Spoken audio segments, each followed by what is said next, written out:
Guys, welcome to the next episode of the COD Zombies Live Retrospective.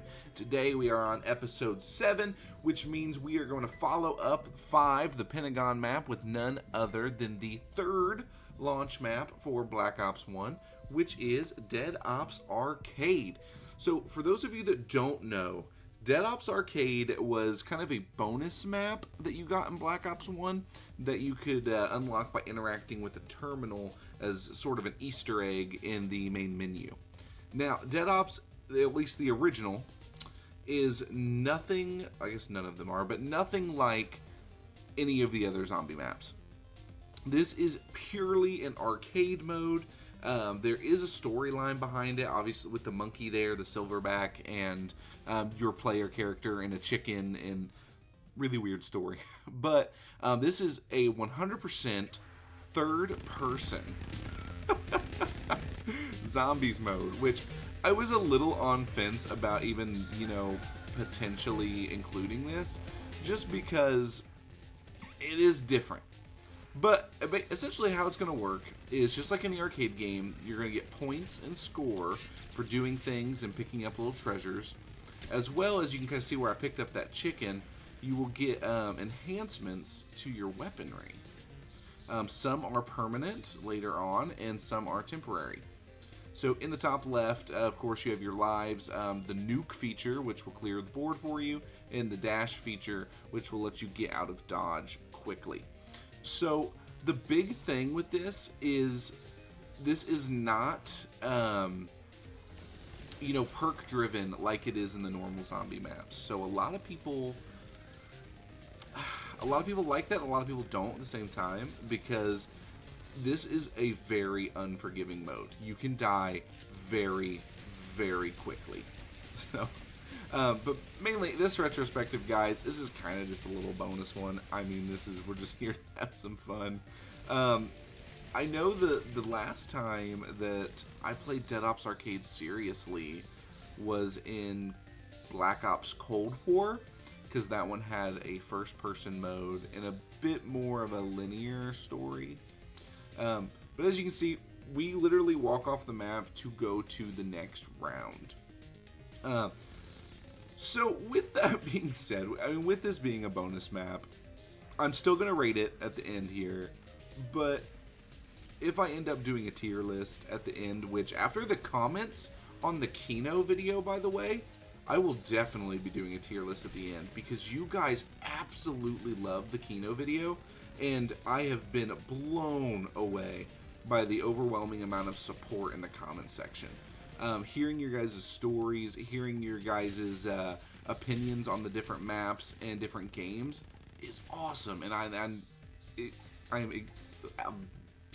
literally just stuttered. I'm literally at a loss for words on you guys doing that. So thank you from the bottom of my heart. Thank you very much. And I hope that continues as we go through this series.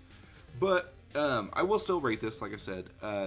Take it with a grain of salt. Like I said, it's not going to show up on the tier list, so it's just going to be based off how much fun I have pretty much on this run, because every single run of Dead Ops is completely different. I mean, the maps and the areas are the same, but like the drops you get, it's all different. I mean, you'll never have a game of Dead Ops that plays the exact same as a different one. So but no, it's super cool. There's actually even... Oh, see, we get a ray gun. Which, super surprised we have not gotten a ray gun on this entire retrospective series yet. I wonder when we will. It's actually very curious on when we'll get our first ray gun. But, there are even vehicles in this mode. And I think that's when I have the most fun in Dead Ops, is like when you get the tank power up, and then you're able to just go through and like run stuff over and blow everything up. It's just... Overall, it's a lot of fun. So every 4 rounds there is a teleporter that spawns. It'll take you to kind of a different locale, which will kind of change up just the different obstacles and stuff that are on the map. So like this one's got a fountain in the middle we can't walk through, plus a couple of these little lightning rods that when there's electricity on them, they can kill you. Basically just makes traversing the entire arena a little bit more difficult to make it get more difficult as it progresses. So that's kind of neat. It does get very hard. I don't think I've ever beaten a Dead Ops 1, 2, or 3. I don't think I've ever beaten any of them. I think I got to the final boss fight on Dead Ops Arcade 3, but I died. So it's definitely just something that if you are a little tired of zombies and playing all the standard maps, this is just something you kick back. A lot more fun with friends versus solo, because the score I'm collecting, it'll actually rank you on your friends, well, with whatever friends you're playing with at that time. Oh, and see, it's even got like bonus rooms like an arcade game, where you get tons of score, tons of power-ups. I mean, it's just, overall, it is so cool. And then you can kind of see there, like I was telling you with those lightning rods, you can see how that one's got a bunch of electricity coming off of it, so that would kill me if I touched that. Alright. And the soundtrack, the game's probably a little quieter on my recordings, but if you guys can hear it, I mean, the soundtrack is just so 80s. Oh, yep, see, here's the tank! Oh, this is so cool. And so while you're in the tank, you're invincible. You cannot die. So it is just... This is my favorite part about Dead Ops. Oh, boy. This is awesome.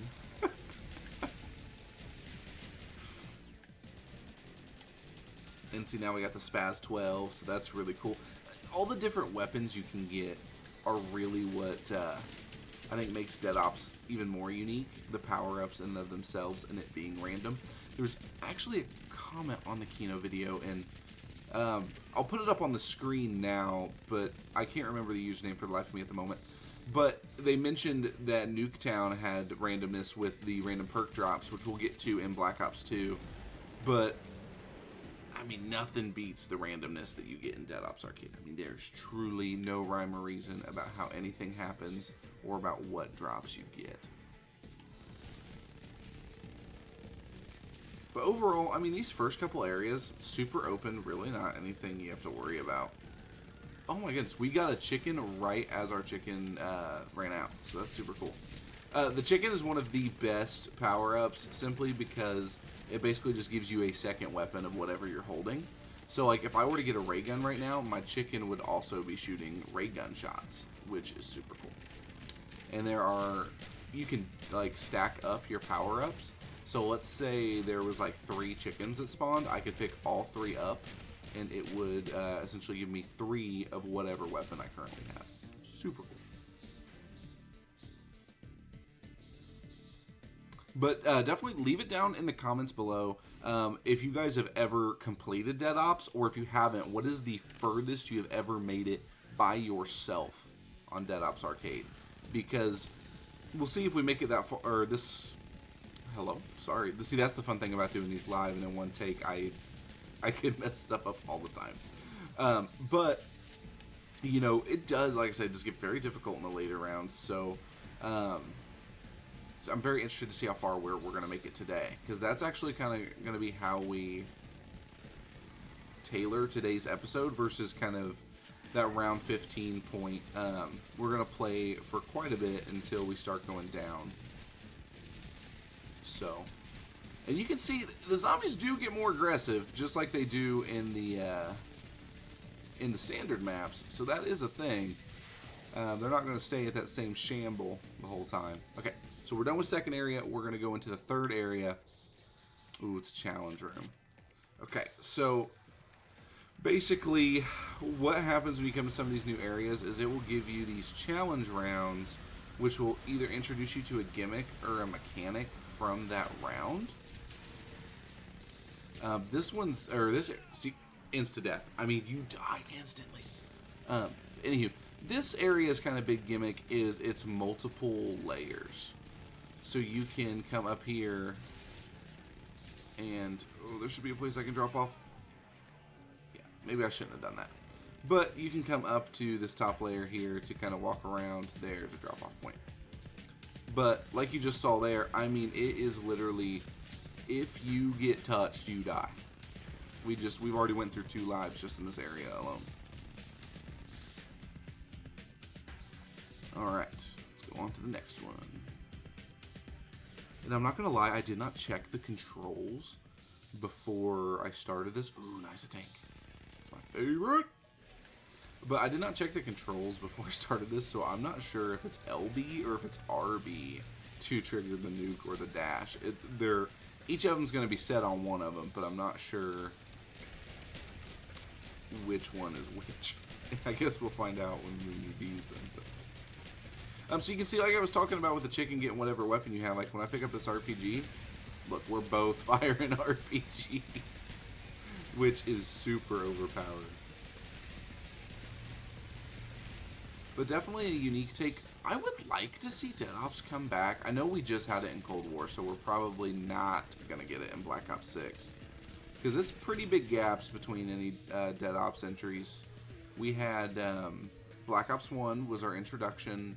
Then we didn't get it again until Black Ops 3. And then after that, we didn't get it again until Cold War. So I definitely think that we will not see Dead Ops for quite some time. I'm guessing at least 3 Treyarch titles. But oh, another thing too. Did you guys see the Citadel Day More intro cinematic? That was so cool. I watched it today, and you know, Ravenov is looking very rough, but overall the map seems to just have so much atmosphere to it, which is really nice to see.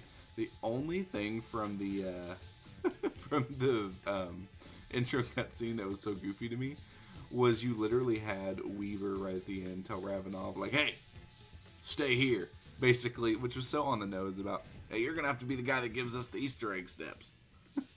So it's just kind of funny. Alright, I don't want to pick up that Spaz 12 because I still have some ray gun shots left. Let's go ahead and use these real quick. We'll go through the ray gun shots. Okay, then we'll scoop in for the Spaz 12. There we go.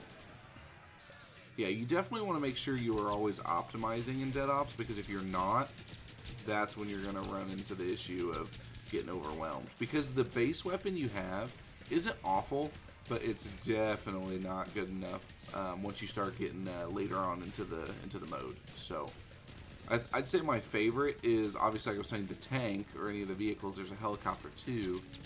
But the flamethrower is probably my favorite pickup weapon. The flamethrower just absolutely decimates. And you can do like a quick spin like that, and basically it'll cover your whole screen. You don't have to really worry about anything. Alright. Should be just about done with this room. And I think we only have one more round here before we go to the next area. Right? Yeah, because next round will be round 12. Okay. So this is the last round that's going to be in this little prison yard looking area. Oh, and we got it. Dude, 3 tanks! I swear, Treyarch or Activision or whoever has to know that I'm recording these retrospectives. I mean, we got the Wonderwaff first pull on Shino. We got the Wonderwaff early in the box on Derice. We have gotten 3 tanks. My absolute favorite power-up from this mode. I mean, just overall, it's... Oh. So we'll go ahead and pick up the China Lake here. We will go ahead, try to speed through the rest of this round, get into the next area here so we can kind of see the next locale.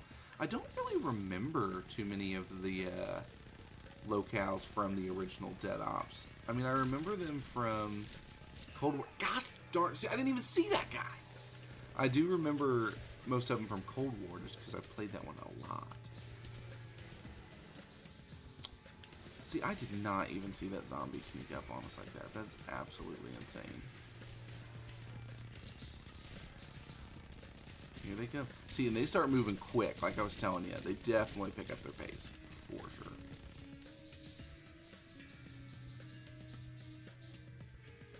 Okay, so we're going to step on the teleporter. We're going to go to another area.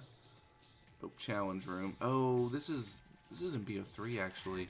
Yeah, because in BO3, it's got like the... I can't remember that guy's name. Corvus, I think? The little Corvus clones. In this one, it's got the Nova Crawlers. Oh my goodness, dude, this is kind of scary. I'm not even gonna lie to you. Just the way they move. Oh my goodness. Okay. Oh, dude, I'm about to get cornered. No, we're good, we're good, we're good. It didn't even hit me! What? Come on now. Bonus question. Okay, so this is going to be bonus question for those of you that have made it this far in the video.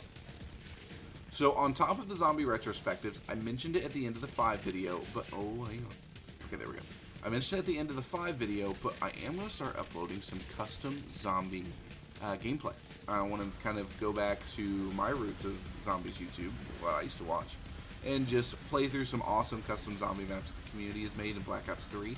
So if you have any... Okay, I can't even move. What is going on? Okay. If you have any recommendations on what custom zombie maps you would like to see, please just let me know the name of the map and the creator of the map. That way I can look it up. And then maybe, just maybe, I will play that zombies map in a video. And then if I do pick that, I will showcase and shout out your comment, letting everyone know that I am playing that because you suggested it. Right. This is going to be a little bit more difficult because now I think that the crawlers will start mixing in with the normal zombies too. I don't think they were just locked into the challenge round. They might be. Nope. I literally didn't even get touched. Man, this is just as much frustrating as it is fun, I swear. Oh yeah, I'm toast, I'm toast, I'm toast, I'm absolutely toast. And see, and we're nowhere near the end, by the way. I think Dead Ops runs until about like round 50 or something like that. So we're probably not even a quarter of the way through this. This might be the end. That's the end. Yeah, so I mean, Dead Ops goes on forever. And they got the little leaderboards, like I told you. If you play co-op, it'll rank your friends. Anywho, so I'm gonna go ahead.